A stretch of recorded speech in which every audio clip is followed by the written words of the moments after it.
श्री स्वामी समर्थ। स्वागत आहे तुमचं माझ्या यूट्यूब चॅनलवरती।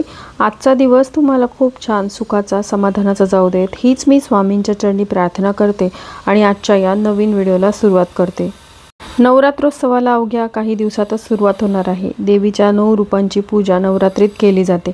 हिंदू धर्मातील हा मोठा सण उत्सव असल्याने या काळामध्ये देवीची विधिवत पूजा केली जाते। 9 दिवसांचे नवरात्र व्रत अनेक जण या काळात करतात।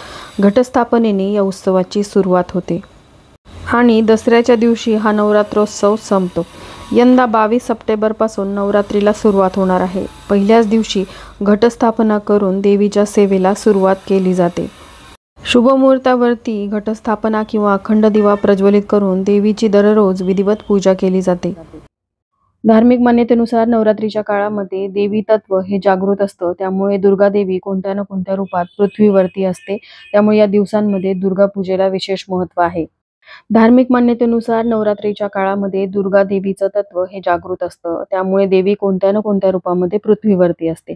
म्हणूनच घरामध्ये घटस्थापना केली जाते, कारण हा दुर्गा पूजेचा सगळ्यात महत्त्वाचा भाग आहे।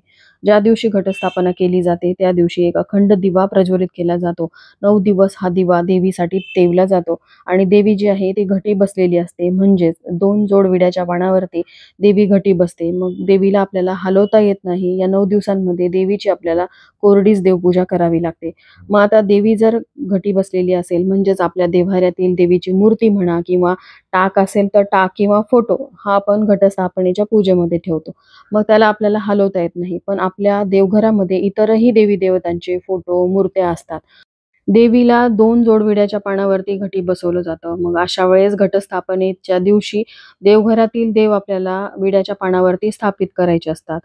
तर देवघरातील देव आपल्याला कशा प्रकारे स्थापित करायचे आहेत आणि अशा कोणत्या देवाची आपल्याला चुकूनही नागवेलीच्या पानावरती स्थापना करायची नाही, याविषयीची संपूर्ण माहिती मी आजच्या व्हिडिओमध्ये शेअर करणार आहे। त्यामुळे व्हिडिओ स्किप न करता शेवटपर्यंत बघा।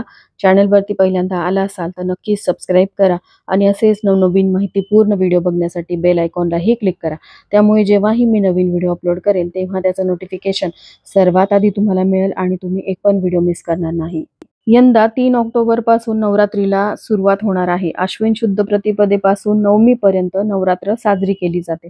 कुलदेवीची स्थापना यावेळी केली जाते। काही जणांकडे देवीची मूर्ती प्रतिष्ठापित करतात, तर काही जणांकडे देवीचा फोटो घटस्थापनेमध्ये ठेवतात। बऱ्याच जणांकडे मूर्ती असेल तर या मूर्तीवरती किंवा टाकावरती अभिषेक केला जातो। हा अभिषेक करत असताना तुम्ही श्री सूक्ताचं पठण करू शकता किंवा नवार्णव मंत्राचं पठण करू शकता। त्यानंतर घटस्थापनेच्या दिवशी देवीची मूर्ती असेल किंवा टाक असेल तो घटस्थापनेसमोर 2 जोड विड्याच्या पानावरती थोड्याशा अक्षता ठेवून त्यावरती स्थापित केला जातो। म्हणजेच देवी ही घटी बसते, पण त्याआधी आपल्या देवघरामध्ये जे देव असतात बघा, देवघरामध्ये देवीच्या टाका व्यतिरिक्त इतरही देवी देवतांच्या मूर्त्या असतात। या नवरात्रीच्या 9 दिवसांमध्ये त्यांच्याकडे देखील दुर्लक्ष व्हायला नको, म्हणून काही नियमांचं आपल्याला पालन करायचं आहे। तर नवरात्रीच्या दिवशी आपल्याला ब्रह्ममुहूर्तावरती उठायचं आहे। नवरात्रीचे 9ही दिवस अतिशय शुभ असतात। सांगितल्याप्रमाणे देवी तत्व हे जागृत असतं, त्यामुळे 9ही दिवस तुम्हाला पहाटे लवकर उठायचं आहे। घराची स्वच्छता करून घ्यायची, घरासमोरील अंगण स्वच्छ झाडून घ्यायचं। तिथे नवरात्रीच्या 9ही दिवसांमध्ये तुम्हाला हळदीच्या पाण्याने सडा टाकायचा आहे। त्यानंतर तुम्हाला अंघोळ वगैरे झाली की रोजच्या रोज तुम्हाला उंबरठ्यावरती हळदीचं लेपन करायचं आहे। त्यानंतर नवरात्रीच्या दिवशी तुम्हाला घटस्थापना करायची असते, पण त्याआधी तुम्हाला देवघरातील देवांची पंचोपचारे पूजा करायची असते। बघा, आपापल्या प्रथे परंपरेनुसारच तुम्हाला देव स्थापित करायचे असतात। काही जणांच्या घरामध्ये घटस्थापना झाल्यानंतर देव जे आहेत ते घटी बसतात। काही जणांच्या घरामध्ये घटस्थापनेमध्ये फक्त देवीची मूर्ती किंवा टाक जो आहे तो घटी बसवला जातो। इतर देवी देवतांची रोजच्या रोज पूजा केली जाते। त्यांच्यावरती पंचोपचार होतात, म्हणजेच 5 प्रकारचे उपचार, ज्यामध्ये देवांना अंघोळ, गंध, अक्षदा, फुलं, धूप, दीप, आरती, नैवेद्य हे सगळं अर्पण केलं जातं। पण हे देव जे आहे ते नवरात्रीच्या दिवसांमध्ये तुम्हाला विड्याच्या पानावरती स्थापित करायचे असतात। आणि ज्यांच्या घरामध्ये घटस्थापनेच्या दिवशी देवी घटी बसल्यानंतर देवघरातील देवही घटी बसत असतील, त्यांनी देखील त्यांचे देव जे आहेत ते विड्याच्या पानावरती स्थापित करायचे असतात। तर ते कसे बघा, देवपूजा करत असताना तुम्हाला काय करायचं की देवघरामध्ये एक वस्त्र अंथरायचं आहे आणि वस्त्र अंथरल्यानंतर तुम्हाला त्यावरती विड्याची जोड पानं ठेवायची आहेत। सगळ्यात पहिला मान जो आहे तो श्री गणेशांचा असतो. त्यामुळे देवांना अंघोळ घातल्यानंतर विड्याच्या जोड पानावरती थोड्याशा अक्षता ठेवून सगळ्यात आधी तुम्हाला गणपतींची प्राणप्रतिष्ठा देव्हाऱ्यामध्ये करायची आहे. त्यानंतर जे बाकीचे देव असतील त्यांच्यासाठी देखील तुम्हाला जोड विड्याची पानं ठेवायची आहेत. यासोबतच देवघरातील देवांचे जे फोटो आहेत ते देखील विड्याच्या पानावरती ठेवले जातात. तर ते फोटो देखील तुम्हाला स्वच्छ पुसून घ्यायचे आहेत आणि विड्याच्या पानाचं आसन तुम्हाला फोटोला, मूर्तीला द्यायचं आहे. ज्यांच्या घरामध्ये देव हलवले जातात रोजच्या रोज, त्यांनी रोजच्या रोज हे 2 जोड विड्याची पानं देवांच्या खाली ठेवायची आहेत. ज्यांच्या घरी नवरात्रीमध्ये देव हलवले जात नाहीत, त्यांनी पहिल्या दिवशी म्हणजेच नवरात्रीच्या पहिल्या दिवशी जोड विड्याची पानं देवांच्या मूर्तीच्या खाली ठेवायची आहेत. सांगितल्याप्रमाणे 2 जोड विड्याची पानं घ्यायची, त्यावरती अक्षता टाकायच्या आणि त्यावरती देवांच्या मूर्तीची स्थापना करायची आहे. तर सगळ्यात पहिली मूर्ती श्री गणेशांची केलेली आहे. त्यानंतर तुमच्या देव्हाऱ्यामध्ये जी मूर्ती असेल, ज्यामध्ये लक्ष्मी देवीची मूर्ती असेल किंवा बाळकृष्णांची मूर्ती असेल, अन्नपूर्णा देवीची मूर्ती असेल, तर यासोबतच इतर देवी देवता जसं की विठ्ठल रखुमाईची मूर्ती असेल, तुमच्या घरामध्ये जर गायीची मूर्ती असेल, तर या सर्व देवी देवतांना तुम्हाला विड्याच्या जोडपानावरती स्थापित करायचं आहे. आणि आपल्या घटस्थापनेमध्ये आपण जे देवीचा टाक किंवा मूर्ती किंवा फोटो ठेवलेला असेल त्याच्या खाली देखील आपल्याला जोड विड्याच्या पानाचं आसन देऊन त्यावरती देवीचा टाक जो आहे तो स्थापित करायचा आहे.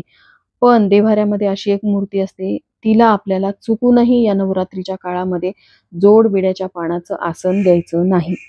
मग ती मूर्ती तुम्हाला कशा प्रकारे स्थापित करायची आहे आणि त्या मूर्तीखाली तुम्हाला कोणतं आसन द्यायचं आहे? बघा, आपल्या देव्हाऱ्यामध्ये पंचदेवांना अतिशय महत्त्व आहे.